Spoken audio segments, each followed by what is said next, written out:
Good morning, traders, and welcome to Daily Call today, Friday, the 21st of July. Before we get started, as always, please understand that any advice in today's session is of a general nature only and that your personal circumstances have not been taken into consideration. Okay, let us have a look at what's happened yesterday. It was a very filled session with data, and we'll start off locally in Australia, where employment rates were solid. They pretty much came in on the forecast, but they were solid, and it gave the Aussie an injection as we pushed within touching distance of that 80 level. Possibly we triggered quite a lot of stops in that journey, and then basically what happened was all the sellers came back into the market, driving it back down. We're currently at 79.50, and it appears that we may test that level again, perhaps maybe one or two more times before we break through, if that is in fact what happens. In Japan yesterday, well, pretty much the Bank of Japan delivered nothing. No change, nothing at all, business as always, so it was a little bit of a non-event. From the UK, we had retail sales come in higher than the forecast, but it was still not enough to offset the past month's decline, and that coupled with the fact that the market is not really happy with Prime Minister May.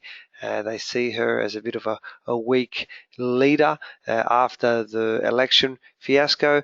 Essentially, these two things at the moment have seen the sterling slide down against the US dollar.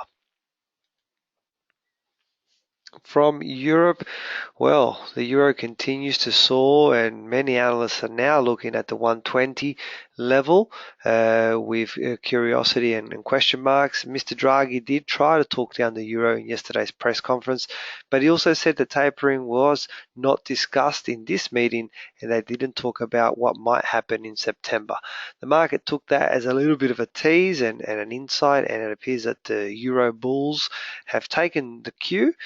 Euro hit highest levels in 2 years, reaching around about the 116.50 level, and that's what's happened with the euro. All right, so now it is time for our chart of the day. We got stopped out in yesterday's chart of the day, which was also a trading challenge trade, and it was a euro trade, so the delivery of that message went against us. Not to worry. The chart that I've got for us today is it's a euro pound on a 4-hour time frame. You can see that there is a really nice resistance level that has been drawn out.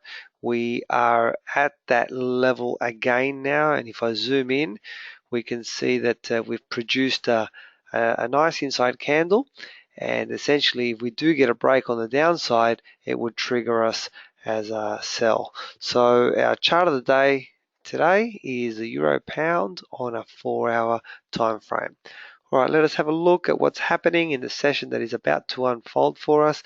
It lasts a little bit quieter to finish out the week. All we really have is at 10:30 this evening from Canada, we have CPI and retail sales number. So any CAD traders, keep an eye out on that at 10:30 tonight.